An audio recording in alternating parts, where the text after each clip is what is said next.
Tu me disais que tu avais connu ça. Ah ouais, c'est... Alors, ça a été ma plus belle histoire d'amour en même temps, parce que c'est comme ça que je la vivais à ce moment-là. C'était très passionné, c'était une histoire passion en fait. Et, euh, et en même temps, ça a été la pire souffrance de ma vie, parce que je suis partie, en 15 ans, je suis partie 8 fois. 8 fois, je suis partie, j'ai quitté, des fois plusieurs mois même, hein. Je crois que le plus que j'avais tenu, c'est 9 mois. Et à chaque fois, je revenais parce que c'était pas possible. J'arrivais pas à vivre sans, j'arrivais pas à vivre seule, j'arrivais pas à vivre quoi. Donc, je retournais toujours vers la source de ma souffrance en fait. Mais en même temps, on avait une histoire passion qui était folle, très forte.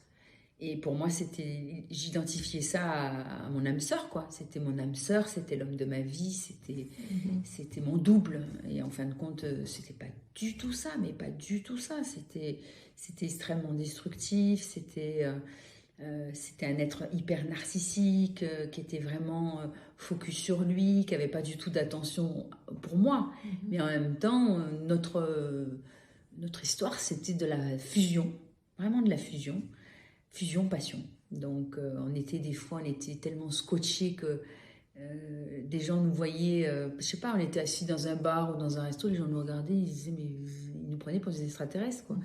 Tellement on était dans une bulle quoi. C'était incroyable. Et nous on se connectait des fois à des endroits ou des moments où on était ouais, c'était d'âme à âme en fait. Il y avait vraiment quelque chose de très très fort, de très très puissant, de fusionnel, et en même temps dans le sexe c'était aussi très passionné, très très fort, très puissant, mais ça laissait aussi toujours un sentiment de vide. Donc moi j'ai souvent pleuré après avoir fait l'amour comme ça, parce que ça remplissait quelque chose, mais c'était très, très, très superficiel en même temps. Le vide était toujours là, le sentiment de vide que j'avais, et mon sentiment de vide que je vivais à chaque fois quand je le quittais, c'est ce que je supportais pas en fait. Donc j'y retournais, mais au bout d'un certain temps, j'en pouvais plus parce que je le supportais plus, parce qu'il était complètement narcissique, parce que il était égocentré, parce que il y avait que lui, et en fin de compte, je vivais rien quoi. Donc je croyais que c'était l'amour en fait, l'amour avec un grand A, l'amour au-dessus de tout quoi. Donc voilà, j'ai vécu ça pendant 15 ans. 15 ans d'une histoire passionnée, difficile.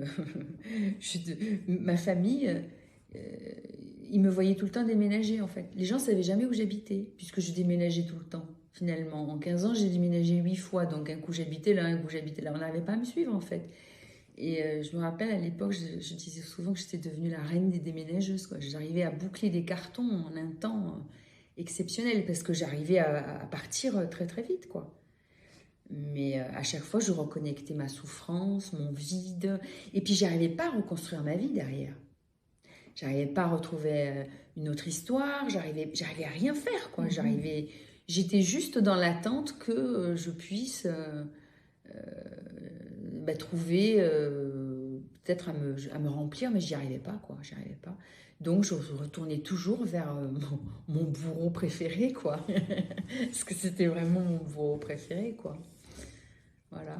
Et qu'est-ce qui s'est passé alors, Avant, à 15 ans, après 15 ans de vie commune, puisque ben, tu n'es plus avec lui j'ai depuis eu un jour, longtemps? alors je suis partie plusieurs fois, je suis toujours retombée. Et un jour, j'ai commencé à travailler sur moi, puisque j'ai vu que seule je galérais. J'ai travaillé seule beaucoup. Mais ça a duré au moins 5 ou 6 ans hein, de travail avec énergéticienne, psychothérapeute, art-thérapeute, euh, je- thérapeute avec un grand S. J'en ai vu de plein de manières, parce que cette souffrance était tellement insupportable qu'il fallait qu'on m'aide, quoi. Je ne pouvais pas rester comme ça. Et donc, j'ai mis du temps, mais j'ai fini par m'en sortir. Mais j'ai mis du temps, oui, ça a ramé longtemps. C'est-à-dire que ça a été, la psychothérapie, ça a été pendant 3 ou 4 ans à raison d'une fois par semaine. Donc ça a été intense. L'énergéticienne, pour les soins énergétiques, c'était tous les 15 jours. Enfin voilà, tous les moyens étaient bons pour essayer de trouver le moyen de... En fait, de retrouver cette autonomie affective, c'était de guérir tout ce pan de ma vie d'avant qui était dans la souffrance en fait. Et qui t'a permis de le quitter et de ne pas revenir aussi? Alors en fait, oui, donc quand j'ai commencé ce travail, ça a duré quelques temps. Et un jour, j'ai vraiment senti que oui, l'appel que j'avais de le quitter, il y avait vraiment quelque chose qui palpitait en moi beaucoup plus fort que de rester avec. Et là, j'ai dit, ah mais oui, c'est ça. Par contre, je ne savais pas à quel point j'allais galérer. Ça n'allait pas être facile. Mais c'est vraiment un appel intérieur où c'était c'était un crépitement, ça palpitait, c'était fort, tu vois. C'était un truc, waouh, je vais vivre enfin, quoi. Et c'est ce qui m'a poussée, c'était vraiment un appel très très fort. Et donc après, de thérapeute en thérapeute, j'ai fini par m'en sortir, oui, bien sûr. Et puis, à plus jamais y retourner, quoi. Mais ça a été un processus long et laborieux. Et du coup, oui, aujourd'hui, moi, je suis sûre que ça peut aller beaucoup plus vite parce que je peux faire gagner des années de temps parce que justement, j'ai déjà traversé tout ça et j'ai contacté ce qu'il faut maintenant beaucoup plus, on va dire, de manière beaucoup plus essentielle. Aller à l'essentiel parce qu'à l'époque, les thérapeutes que je voyais, moi, ils n'étaient pas spécialisés du tout. C'était des thérapeutes. Ça fait longtemps, ça fait combien de temps que ça c'est fini cette histoire et que tu fais du travail sur toi? L'histoire finie 2010. Donc ça fait 12 ans. Et le travail, il a duré. Après encore, il a duré, puisque il y a eu l'avant le quitter, le pendant le quitter et l'après. Et en fait, le travail ne s'est jamais arrêté, puisque je suis devenue thérapeute et que j'ai travaillé sur d'autres choses ensuite. Mais sur cette période de la dépendance affective, oui, ça a bien mis au moins 5 ou 6 ans. Oui. Merci.